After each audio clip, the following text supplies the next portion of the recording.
خود مولا کائنات علی بن ابی طالب علیہ السلام نے حارث ہمدانی کو بتایا تھا کہ حارث ہمدان کوئی بھی انسان جب مرتا ہے وہ مومن ہو یا منافق مجھے دیکھتا ہے۔ عزیزان گرامی، علماء عزیزان گرامی کس طرح مرنے کی تیاری کرتے تھے کہ انہیں نہ کھانے کی پرواہ ہوتی تھی نہ پانی کی پرواہ ہوتی تھی، اور اگر ان کے بچے ان کو کہتے تھے کہ بابا جان اپنے نفس پر رحم کر تو کہتے تھے کہ بس میں یہ اپنے نفس پر ہی تو رحم کر رہا ہوں۔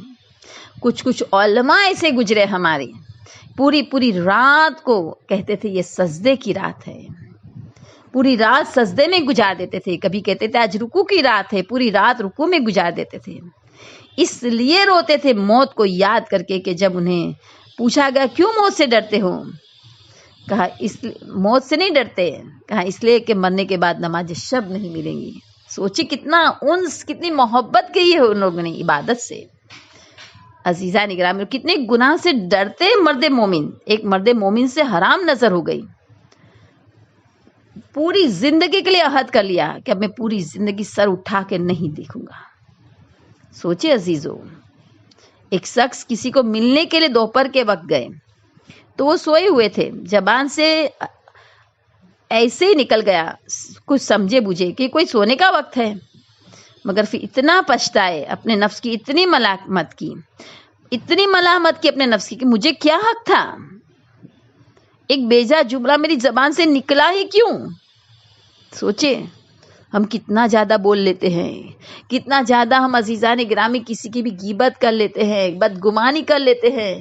عزیزو اس سب چیزوں کا جواب دینا ہے تو موت کی تیاری ہے یہ عزیزو، کہ ہم ایک ایک لمحے کو قیمتی سمجھے اور عزیزان گرامی اپنی آخرت کو سنوارتے رہے۔ ٹاپک حیات جاویدانی آخرت انشاءاللہ جاری و ساری رہے گا۔ آپ سب سے التجا ہے کہ آپ ضرور مجھ حقیر کے حق میں دعا کریں کہ میں اس ٹاپک کا حق ادا کرنے کی ایک چھوٹی سی کوشش کر سکوں کہ بس ہم سب آمادہ ہو جائے موت کے لیے۔ عزیزان گرامی، موت کچھ نہیں ہے پرانے بوسیدہ پھٹے ہوئے کپڑے کو چھوڑ کے بہترین لباس پہننے کا نام موت ہے، اور یہ الفاظ میرے نہیں ہیں، ہاں میں نے مفہوماً ضرور پیش کیے ہیں، مگر عزیزو یہ میرا چوتھا ہادی کہہ رہا ہے کہ پرانے بوسیدہ لباس کو چھوڑ کے بہترین لباس کو پہننے کا نام موت ہے، ایک جگہ سے دوسری جگہ جانے کا نام موت ہے عزیزو۔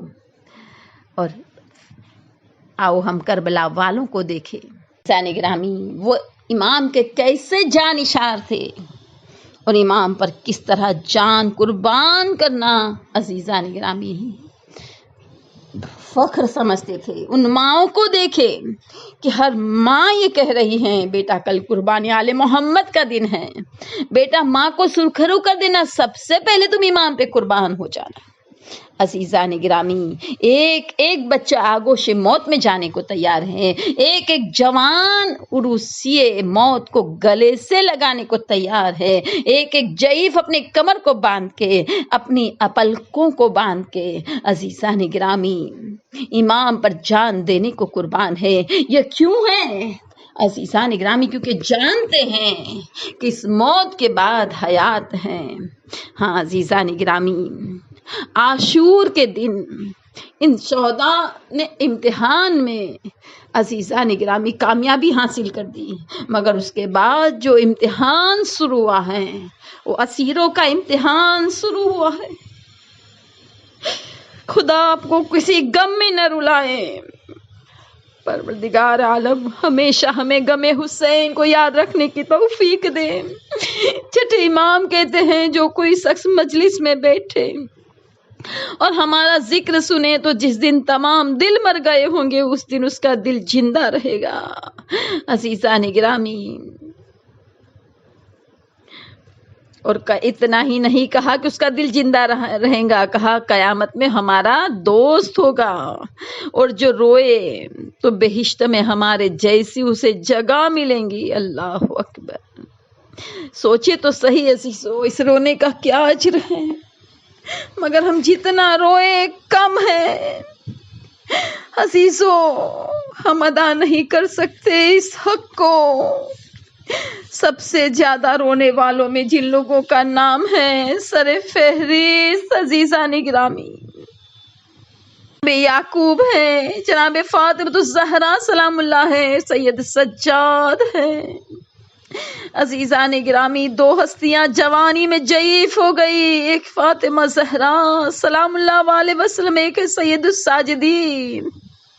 عزیزان گرامی، نے میرے مولا علی ابن الحسین سے سوال کیا تھا، مولا میں نے ابن زیاد کے دربار میں آپ کو بھی دیکھا، مولا آپ کے چچا مسلم ابن عقیل کو بھی دیکھا، مگر مجھے فرق نظر آیا۔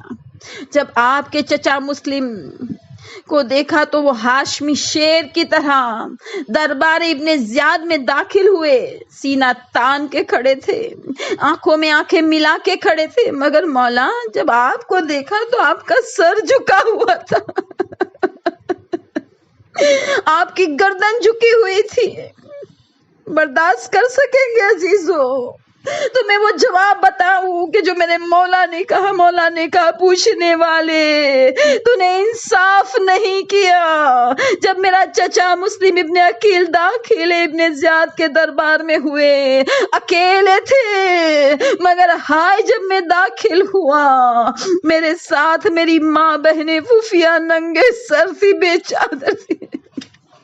یہی تو وجہ ہے عزیزان گرامی، جب منہال نے سوال کیا تھا مولا کب تک روئیے گا، کہا منہال تم نے انصاف نہیں کیا، یعقوب کے 12 فرزند تھے، صرف ایک یوسف ظاہری آنکھوں سے اوجھل تھے، علم نبوت سے جانتے تھے یوسف زندہ ہے، ملاقات ہوگی، مگر پھر بھی اتنا روئے، آنکھوں کی بینائی چلی گئی، ہائے میرے 18 یوسف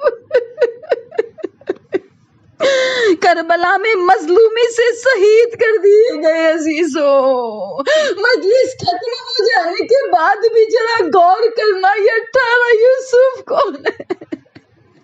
اس میں علی اکبر بھی ہے، علی اصغر بھی ہے، عزیزان گرامی اس میں قاسم بھی ہے اور محمد بھی ہے، اس میں علی اصغر بھی ہے۔ خدا آپ کے گھروں کو زہرا کی اجڑے گھر کے صدقے میں آباد رکھے۔ اگر ہمارے گھروں میں کسی ایک کا انتقال ہو جاتا ہے عزیزو، ہم کتنی بار روتے ہیں۔ عزیزو، میرا چوتھا امام کتنا روتا تھا جب امام نے کہا میرے 18 یوسف کربلا میں مظلومی سے شہید کر دیے گئے۔ منہال نے کہا مولا مگر شہادت تو آپ کی میراث ہے مولا۔ اب امام کہہ رہے ہیں، تڑپ کے امام نے جواب دیا، منہال شہادت تو ہماری میراث ہے، کیا یہ بھی ہماری میراث ہے کہ ماں بہنیں بے پردہ بھی چادر بھرے دربار میں پھرایا جائے جب تک زندہ رہے؟ بی بی زینب کی چادر پر میرا چوتھا امام خون کے آنسو روتا۔ جب بھی کسی نے پوچھا مولا سب سے زیادہ مصیبت کہاں پڑی تو میرا چوتھا امام کہتا تھا شام شام شام، ہائے وہ شام کا بازار، وہ شام کا دربار، وہ شام کا زندان۔ الا لعنت اللہ علی القوم الظالمین، انا للہ و انا الیہ راجعون۔ اللہم صلی علی محمد و آل محمد وعجل فرجہم۔ بسم اللہ الرحمن الرحیم۔ ہاتھوں کو اٹھا دیں۔ یا رب یا رب یا رب یا رب یا رب یا رب یا رب پروردگار، تڑپتے دل کے ساتھ، بہتے ہوئے آنسو کے ساتھ سب سے اہم دعا یہ ہے پروردگار ان تمام مظالم کے انتقام کے لیے تیری آخری حجت بقیت اللہ امام زمانہ کے ظہور میں تعجیل فرما، ہمیں ان کے اوان انصار تابع فرمان شیعہ سے بنا۔ پروردگار ہمارے امام کم سے راضی و خوشنود کر کے ہم پر احسان فرما، اپنے فضل سے نیک مومنوں میں ہمارا شمار کر۔ خدا جانکنی کے وقت سے لے کر قبر کی پہلی رات، فشار قبر، منکر نکیر کے سوال و جواب، عالم برزخ کا طولانی زمانہ، حشر نشر، پل صراط، میزان، ہر جگہ خدا ہم نے اپنے اعمال پہ کوئی بھروسہ نہیں کیا۔ خدا تجھے محمد اور آل محمد کا واسطہ، تجھے سیدہ کا حق کا واسطہ، ہمارے اور تمام مرحومین کی ان تمام مرحلوں میں پروردگار اپنے فضل سے کام لینا، عدل سے کام نہ لینا۔ پروردگار سکرات کو آسان کر دینا، حسن خاتمہ ہمیں عنایت کرنا، سوء خاتمہ سے بچانا ہمیں پروردگار، ہمارا انجام بخیر ہو۔ اے کریم آقا رحیم مولا، ہماری عزت کے لیے اتنا ہی کافی ہے کہ تو ہمارا پروردگار ہے، فخر کے لیے اتنا کافی ہے کہ ہم تیرے بندے ہیں۔ اے خدا تو ایسا ہے جیسا ہم چاہتے ہیں، ہمیں ایسا بنا دے جیسا تو چاہتا ہے۔ اس نے کیا پایا جس نے تجھے کھو دیا، اور اس نے کیا کھویا جس نے تجھے پا لیا، یا سریع الرضا، جلدی راضی ہو جانے والے اپنی گنہگار کنیزوں سے راضی ہو جا۔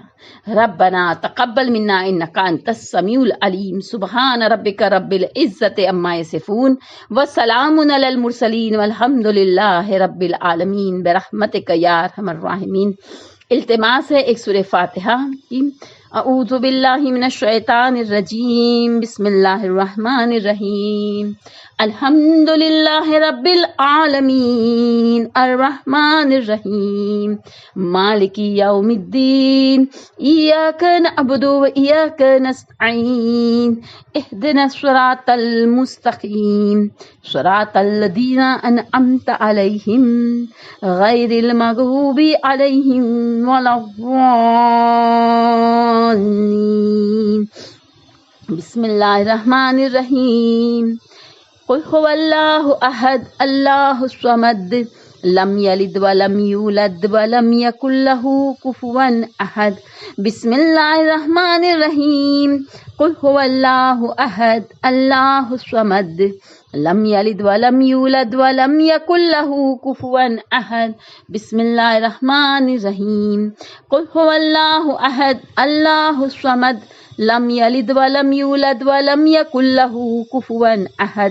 اللہم صلی علی محمد وآل محمد، اللہم صلی علی محمد وآل محمد، اللہم صلی علی محمد وآل محمد، اللہم صلی علی محمد وآل محمد، اللہم صلی علی محمد وآل محمد وعجل فرج میں سورہ فاتحہ۔ اس مسئلے مسائل، اس مجلس کا مصائب کا اجر و ثواب جو کچھ ذکر کیا ہے اس مجلسوں میں ہم نے بیٹھ کر، پروردگار اس مجلس کا اجر و ثواب، اس ذکر کا اجر و ثواب پنجتن پاک، 12 امام 14 معصوم 72 شہید، تمام اہل بیت، تمام اہل حرم، جناب مسلم علیہ السلام، فرزندان مسلم علیہ السلام، ارواح 1,24,000 پیغمبروں کو، خصوصاً شہزادی کونین مادر حسنین فاطمہ الزہرا صلی اللہ علیہ وسلم کو، ان کے خاندان کو ہدیہ کرتے، ان کے طفیل صدقے اور وسیلے میں کل مرحوم مومن مومنات، بانی مجلس اور حاضرین مجلس کے تمام مرحوم کو، اور خصوصاً خورشید بنت رجا حسین بھائی، حسن علی بھائی، رجب علی بھائی، حاجی حرجی بھائی، گلبان بنت محمد علی بھائی، رجا حسین بھائی جویر بھائی، نوربان بنت فاضل بھائی، وزیر بھائی رجا حسین بھائی، دلار حسین بھائی علی بھائی، رقیہ بنت محمد علی بھائی، تمام مرحوموں کو ایصال کرتے ہیں اور دعا کرتے ہیں پروردگار قبر والوں کو خوشی نصیب فرما، ان کے عالم برزخ کے زمانے کو چکمگا دے۔ پروردگار تجھے محمد اور آل محمد کا واسطہ دے کر ہم سوال کرتے ہیں کہ ہمارے مرحومین کو جوار معصومین میں جگہ عنایت فرما، ان کے پروردگار ان کے جو بھی حقوق اللہ حقوق الناس باقی رہ گئے ہوں اسے ادا کرنے کی توفیق عطا فرما، پروردگار اپنی خصوصی رحمت کی نظر ان پر عنایت فرما۔ ربنا تقبل منا انک انت السمیع العلیم، سبحان ربک رب العزت عما یصفون، وسلام علی المرسلین، والحمد للہ رب العالمین، برحمتک یا ارحم الراحمین۔ اللہم صلی علی محمد وآل محمد وعجل فرجہم۔